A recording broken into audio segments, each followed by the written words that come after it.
Pemerintah Kota Batam, Kepulauan Riau mendorong peningkatan transaksi non-tunai pajak daerah melalui KRIS di kanal pos PBB 2.0.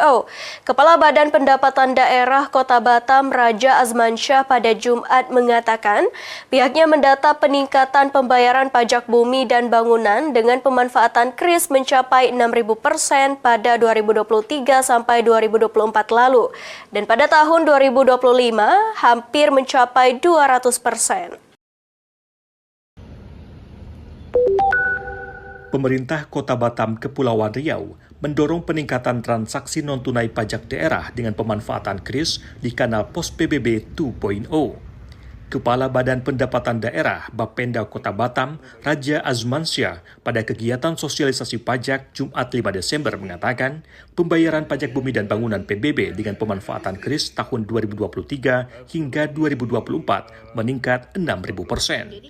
Sedangkan pada tahun 2025, pihaknya mencatat peningkatan hampir 200%. Raja menuturkan, pendapatan PBB tahun 2024 mencapai kurang lebih 5 triliun rupiah dan per Oktober 2025 meningkat menjadi 9 triliun rupiah. Peningkatan 6.000% dari di tahun 2024. Jadi di compare dengan tahun 2023 itu pemanfaatan KRIS untuk di pos PBB dengan channel pos PBB itu meningkat 6.000%. Dan 2025 ini itu peningkatannya di atas hampir 200%.